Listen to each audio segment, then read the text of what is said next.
آقائے دو جہاں صلی اللہ تعالی علیہ وآلہ وسلم کا فرمان عالی شان ہے، تم اپنی مجلسوں کو مجھ پر درود پڑھ کر آراستہ کرو، تمہارا درود پڑھنا قیامت کے روز تمہارے لیے نور ہوگا۔ صلو علی الحبیب صلی اللہ تعالی علی محمد۔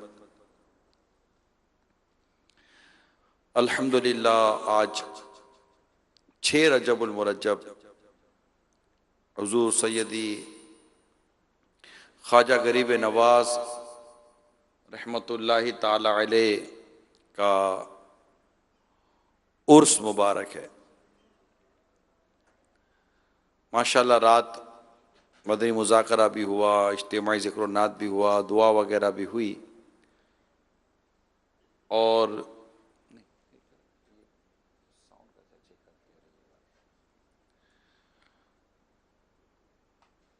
ماشاءاللہ رات بھر کچھ نہ کچھ سلسلہ جاری رہا، اور خصوصی مدنی مذاکرہ بھی ہوا۔ خوش نصیبوں نے امیر علیہ سنت سے ملاقات کی سعادت بھی حاصل کی۔ مہروی کابینات جس میں ہمارے پنڈی، اسلام آباد اور اس کے اطراف میں چکوال اور دیگر شہر بھی شامل ہیں، وہاں سے ایک اچھی تعداد میں عاشقان رسول فیضان مدینہ میں ہیں۔ ان کا تربیتی اجتماع بھی ہے، مدنی مذاکرے کی برکتیں بھی ہیں، اور ساتھ ساتھ علم دین سیکھنے کا سلسلہ بھی جاری ہے۔ اولیاء کرام سے محبت، ان سے تعلق، اس کی بڑی برکتیں، اس کی بڑی بہاریں ہیں۔ چنانچہ میں کچھ حدیث بیان کرتا ہوں۔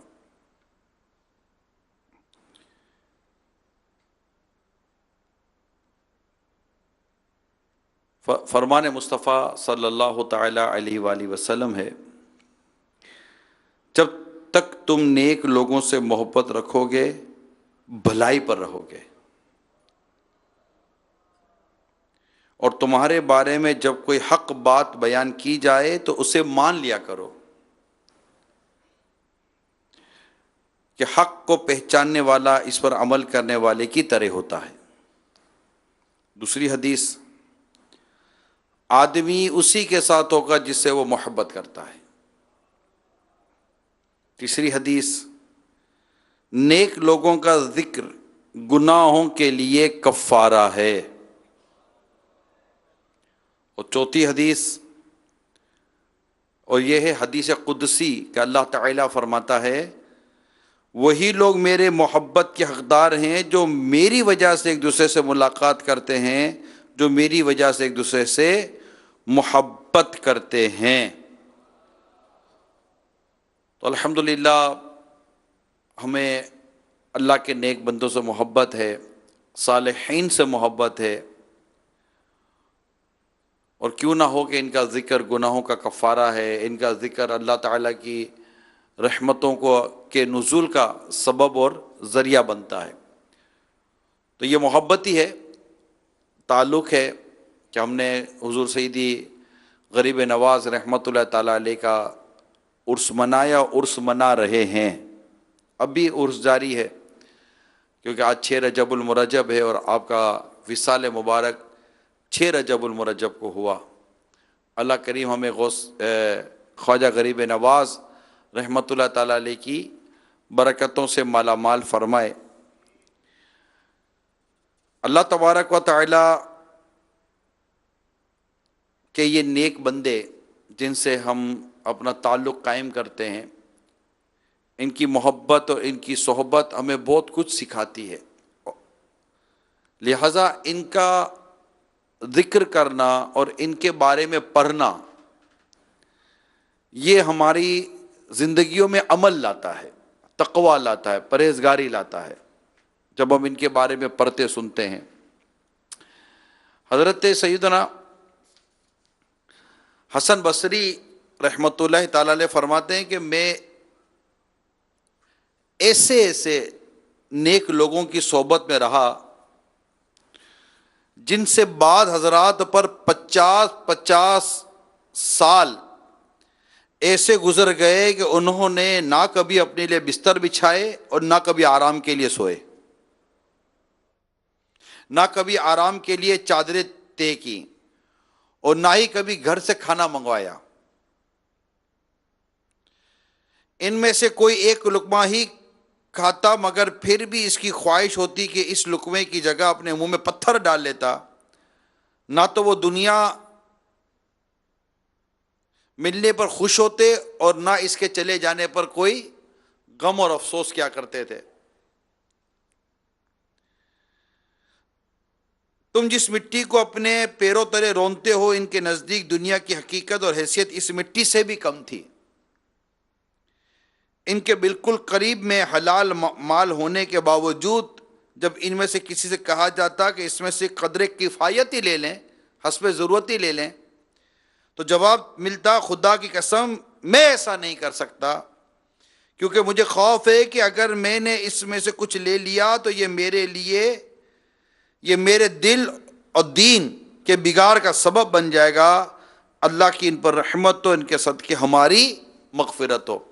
تو سیدنا حسن بصری رحمۃ اللہ تعالیٰ علیہ اپنے تجربات بیان کر رہے ہیں کہ میں ایسے ایسے لوگوں کے پاس آ، جبکہ خود حضرت سیدنا حسن بصری رحمۃ اللہ تعالیٰ علیہ یہ زبردست بزرگ ہیں، بڑے ولی کامل ہیں، اور ان کا یہ بیان ہے کہ میں ایسے ایسے بزرگوں کے پاس رہا۔ الغرض میرے میٹھے اور پیارے اسلامی بھائیوں، ان شارٹ، کیونکہ صبح کا بیان ہمارا بڑا مختصر سا ہوتا ہے، نیکوں کی صحبت تجھے نیک بناتی ہے، بروں کی صحبت تجھے برا بناتی ہے۔ یہ سمپل سا ایک اصول ہے، اسے یاد رکھا جائے۔ جب آپ نیک لوگوں کے تذکرے پڑھیں گے، نیک لوگوں کے واقعات پڑھیں گے، ہمارے اندر ایک نیکی کرنے کا، تقوی اختیار کرنے کا، پرہیزگاری اختیار کرنے کا جذبہ پیدا ہوگا۔ اچھا، اب یہ تذکرے کہاں ملیں؟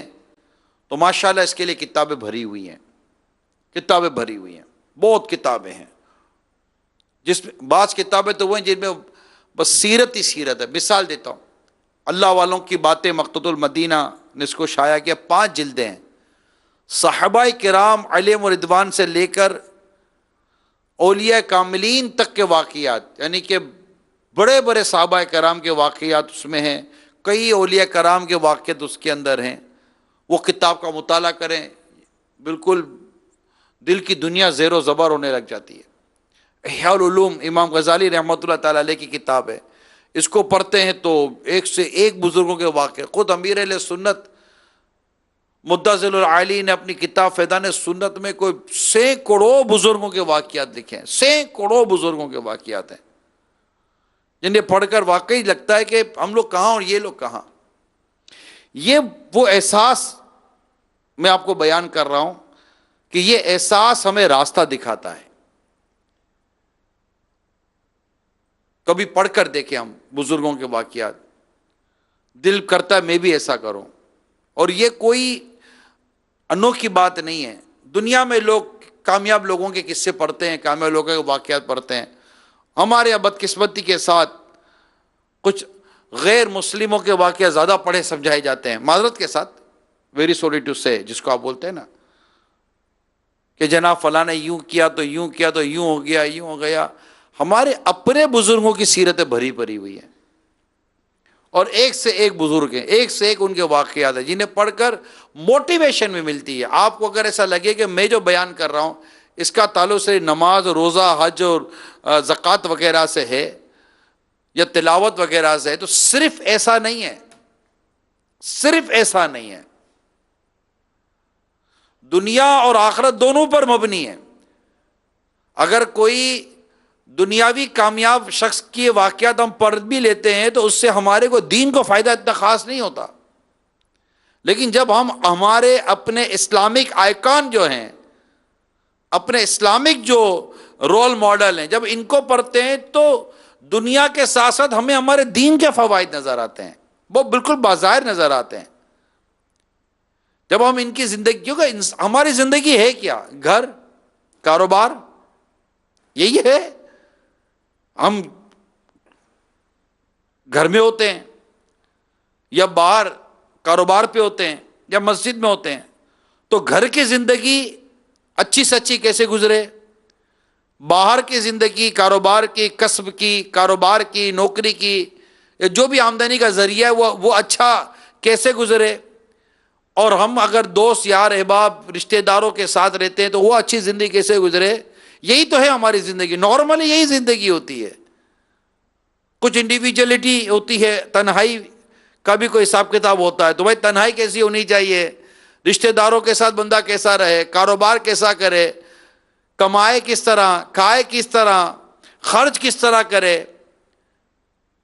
یہ ساری چیزیں جو زندگی کی ہے یہ تو ہمارے اسلاف اور ہمارے بزرگوں کی سیرت پہ مل رہا ہے نا. آپ پروفیشن کو پڑھیں گے، میں کہتا ہوں پروفیشن بھی بہت بیسک چیزوں سے کامیاب ہوتا ہے، پروفیشنل آدمی بھی. For example time management. میں ایک جگہ بیٹھا تھا ٹائم مینجمنٹ پر، اور پتہ نہیں کتنی عجیب و غریب قسم کی وہ انگلش کے اندر باتیں بیان کر رہے تھے کہ جناب فلاں نے یوں بولا ہے، فلاں نے یوں بولا ہے، فلاں نے یوں بولا ہے، اور یوں کامیاب ہونا چاہیے، یہ نہیں کرنا چاہیے، وہ نہیں کرنا چاہیے. میں کہا یار آپ اتنی بڑی باتیں بالکل حال ہی کی بات ہے. میں کہا یار آپ اتنا کچھ بیان کر رہے ہو کہ کتابوں میں یہ لکھا ہے، یہ لکھا ہے، یہ لکھا ہے، آپ ٹائم سیونگ کی بات کر رہے ہیں نا، وقت کی قدر کی بات کر رہے ہیں نا. بولا ہاں، ٹوٹل نچوڑ یہی ہے کہ وقت کی قدر ہونی چاہیے، وقت کی اہمیت کا اندازہ ہونا چاہیے. میں نے کہا یہ تو میرے آقا کی صرف ایک حدیث سے ثابت ہے یار. صرف ایک حدیث بیان کرو تو اس کے اندر ہی زندگی کا مقصد بیان ہو جاتا ہے، زندگی کا نچوڑ بیان ہو جاتا ہے. کون سی حدیث؟ اسلام، انسان کے حسن اسلام سے یہ بھی ہے کہ وہ لا یعنی باتوں کو ترک کر دے. یعنی کسی شخص کے حسن اسلام سے یہ حدیث ہے، اس طرح کی حدیث ہے کہ اس حسن اسلام سے یہ بھی ہے لا یعنی کام، یعنی جس کا نہ دنیا کا فائدہ نہ آخرت کا فائدہ، اس کو چھوڑ دے. یہ تو حدیث موجود ہے. حدیث موجود ہے کہ بہت سے لوگ ایسے ہیں جو صحت اور فرصت کی قدر نہیں کرتے، تو حدیث موجود ہے. ہم حدیث پڑھتے کب ہیں، ان کی شروعات پڑھتے کب ہیں؟ جیسے میں عمر کہتا ہوں کہ ہر ایک کو مائیکل کی سائیکل چلانے کا جب شوق پیدا ہو جائے تو پھر بزرگوں کی سیرتیں کیسے پڑھیں گے؟ کامیاب ترین رول ماڈل ہمارے نبی پاک صلی اللہ تعالی علیہ وسلم کا ہے. ان کے بارے میں تو کفاروں نے لکھا، غیر مسلموں نے لکھا کہ آپ کتنے خوبصورت انداز سے کتنا بڑا مدنی انقلاب برپا کر گئے. فاروق اعظم رضی اللہ تعالیٰ عنہ کی سیرت، صدیق اکبر کی سیرت، عثمان غنی کی سیرت، دیگر خلفائے راشدین، امیر المومنین، ان کی سیرتیں ہیں. کئی بزرگوں کی سیرتیں ہم پڑھیں، امام اعظم کی سیرت، غوث پاک کی سیرت، امام شافعی، امام مالک، امام احمد بن حنبل رحمہم اللہ تعالی، ان کی سیرتیں، کئی محدثین کی سیرتیں، کئی مفسرین کی سیرتیں، کئی فقہاء کرام کی سیرتیں. ان کے جدول پڑھتے ہیں تو دماغ کام نہیں کرتا کہ ان کے شب و روز کا انداز کیسا تھا، ان کے جدول کیسے تھے. اب کنکلوژن یہ ہے، نچوڑ یہ ہے، ہم مطالعہ کریں، ہم پڑھیں، تاکہ ہمیں ہمارے بزرگوں کا کہ حالات بھی پتہ چلے، خود ہماری زندگی میں بڑا مدنی انقلاب برپا ہوگا. بعض اوقات اسلامی بھائی اس طرح کی باتیں کہتے ہیں کہ جیسے ابھی آپ آئے ہیں باہر سے، کہ جب ہم جاتے ہیں تو ہمارے جذبے ٹھنڈے ہو جاتے ہیں، ہم کچھ کر نہیں پاتے وغیرہ وغیرہ، بہت کچھ آپ اپنے جذبات کا اظہار کرتے ہیں. حقیقت یہ کہ یہاں آتے ہیں نا، اب آپ کون سا کاروبار کر رہے ہیں، کون سا کام کاج کر رہے ہیں؟ کچھ بھی نہیں کر رہے آپ. صبح دوپہر شام رات علم دین، مسجد، نماز، عبادت، نیکی، تلاوت، سنت سیکھنا سکھانے کا سلسلہ. تو یہاں تو ڈیفینیٹلی جذبے نے بڑھنا ہے نا. لیکن اب آپ جب سفر کریں گے، واپس جائیں گے، تو واپس جانے کے بعد اگر آپ چاہتے ہیں کہ آپ کے جذبات، آپ کے احساسات جو یہاں ہیں، ان کے اثرات آپ پر باقی رہیں، تو اس کے لیے اس انداز کو اختیار کریں جو آپ یہاں پر کر رہے ہیں، نیز اپنے مطالعے کو جاری رکھیں. میں کتاب اپنے ساتھ لایا ہوں کہ آپ کو دعوت دوں، اس کتاب کو حاصل کریں. یہ 130 روپیہ اس کا ہدیہ ہے. نجات دلانے والے اعمال. یہ بہت خوبصورت کتاب ہے، اس کی پرنٹنگ بھی بہت اچھی ہے، اس کا کاغذ بہت اچھا، اور اتنی زیادہ آپ دیکھیں ضخیم نہیں ہے، اتنی موٹی نہیں ہے، بہت زیادہ صفحات بھی نہیں ہے، 300 اور سم تھنگ کچھ پیجز ہیں۔ اس کتاب کو لیں، اس کتاب کے چند فائدے ہیں۔ ایک ہے کتاب باطنی بیماریوں کی معلومات، مکتبۃ المدینہ سے وہ ملتی ہے، اس میں مہلکات کا بیان ہے، یعنی ہلاک کرنے والی چیزیں، گناہ، کئی اس پہ گناہ کبیرہ، کئی اخلاقی اور دیگر برائیوں کا بیان ہے، اور یہ ہے منجیات، نجات دلانے والی جو باتیں ہیں ان کی معلومات ہے۔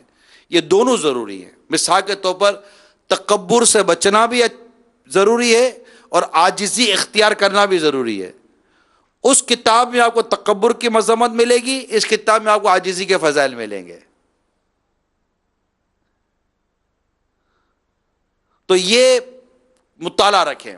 پھر میں نے اللہ والوں کی باتیں آپ کو کہا، اس کو مطالعے میں رکھیں، تو انشاءاللہ تعالی اس کے مطالعے سے آپ کو برکت نصیب ہوں گی۔ تو یہ کتاب لیں گے آپ کو ہے نیت کرتے ہیں، 130 روپیہ دیا ہے، مہروی کابینات والے واپس جائیں تو میرا ناقص مشورہ ہے کہ اس کو کتاب کو ضرور اپنے ساتھ لیتے ہوئے جائیے گا۔ اللہ توفیق دے تو 1 مہینے کے اندر آپ اس کتاب کو بھی پڑھ لیں اور باطنی بیماریوں کی معلومات یہ کتاب بھی پڑھ لیں۔ مبلغین کے لیے تو اس میں بیانات کا ذخیرہ ہے، خزانہ ہے۔ میری جو 4 حدیثیں جو آپ کو میں نے بیان کی، یہ 4 حدیثیں شروع میں نے اسی کتاب سے بیان کی ہیں آپ کو۔ تو یہ کتاب حاصل کریں اور دیگر کتابوں کا بھی مطالعہ کریں، اور جانے کے بعد اپنے آپ کو دعوت اسلامی کے مدنی کاموں میں مصروف کر دیں۔ کوئی بھی فارغ نہ رہے۔ فارغ رہنے کا مطلب ہے کہ آپ نے اپنے جذبے کے نیچے جو چولہا جل رہا تھا، جو آپ کے جذبے کو گرما رہا تھا، آپ نے وہ چولہا ہی بند کر دیا۔ جب چولہا ہی بند ہو گیا تو ڈیفینیٹلی جذبے نے ٹھنڈا ہو جانا ہے۔ آپ مدنی کام کی لو جلا کر رکھیں، مدنی کام کا چولہا جلا کر رکھیں، اس کی لو ہے۔ آپ بولو گا یار آگ تو یہی تو ہے نا، آگ جو آگ بجھا دے گی وہ آگ لگائی ہے۔ تو یہ جلا کر رکھیں، درس اپنے ذمے رہیں، مدنی قافلہ اپنے ذمے رکھیں، مدرسۃ المدینہ بالغان اپنے ذمے رکھیں، اس طرح کے مدنی کام اپنے ذمے رکھیں۔ ہر ہفتے مدنی مذاکرے میں شرکت کریں، اجتماعی طور پر آپ کے جہاں جہاں علاقوں میں ہوتا ہے، ہفتہ وار اجتماعات میں شرکت کریں، انشاءاللہ اس کی برکتیں نصیب ہوں گی۔ اور جو پنڈی اسلام آباد کے جو اسلامی بھائی ہوتے ہیں، ایک تعداد ہوتی ہے جو شام کو 4-5 بجے فارغ ہو جاتی ہے، 6 بجے میکسیمم آپ فارغ ہو جاتے ہیں، تو 2.5 3 4 گھنٹے آپ کے پاس سرپلس ہوتے ہیں۔ آئی نو کہ آپ کو 6 بجے بھی 7 بجے بھی گھر سے نکلنا پڑتا ہے، but there is a lot of time, بہت ٹائم ہے آپ کے پاس، بہت ٹائم ہے۔ آدمی 7 گھنٹے سوئے گا، 8 گھنٹے سوئے گا، لیکن ایک عادت ہوتی ہے اسلام بھائی کہ وہ گھر میں پڑے رہتے ہیں۔ یہ گھر میں پڑے رہنے کا وقت نہیں ہے، فضول باہر رہنے کا وقت بھی نہیں ہے، نجات گھر میں ہی ہے۔ لیکن اگر کوئی نیکی کی دعوت دینے کے لیے اچھے ماحول میں اور اسلامی بھائیوں کے دین و ایمان، عقائد و نظریات کے تحفظ کے لیے وقت دیتا ہے، 2 گھنٹے 3 گھنٹے 1 گھنٹہ، انشاءاللہ اس کے اپنے عقائد اور اعمال و دین و ایمان میں جو برکت ہوگی وہ خود محسوس کرے گا۔ تو تمام اسلامی بھائی جتنے بھی مہروی کابینات کے کم و بیش اسلامی بھائی ہیں یا دیگر عاشقان رسول جمع ہیں یا جو مدنی چینل پر دیکھو سن رہے ہیں، مہربانی کر کے اللہ آپ کو مجھے توفیق دے، اپنے جذبے کے برتن کے نیچے مدنی کام کا چولہا جلا کر رکھے۔ انشاءاللہ یہ جذبہ جو ہے نا یہ گرم رہے گا، اور ایک وقت آئے گا جب بہت زیادہ مدنی کام کرے گا، سمجھے گا آپ نے بھی فل اسپیڈ سے اپنے کو حرارت دے رکھی ہے، پھر انشاءاللہ یہ جذبہ ابلے گا، بوائل مارے گا، اور وہ احساس زیاں سامنے آئے گا، احساس زندگی کا پہلو سامنے آئے گا، اور انشاءاللہ اصلاح امت کا درد موجے مارتا ہوا نظر آئے گا اللہ کی رحمت سے۔ تو ہے کوئی نیت کرنے والا کہ انشاءاللہ روزانہ کچھ نہ کچھ وقت مدنی کام کو دیے بغیر سوں گا نہیں، کوئی مطلب میری بات سمجھنے کی کوشش کریں۔ مدرسۃ المدینہ بالغان یا نیکی کی دعوت، درس ہو گیا،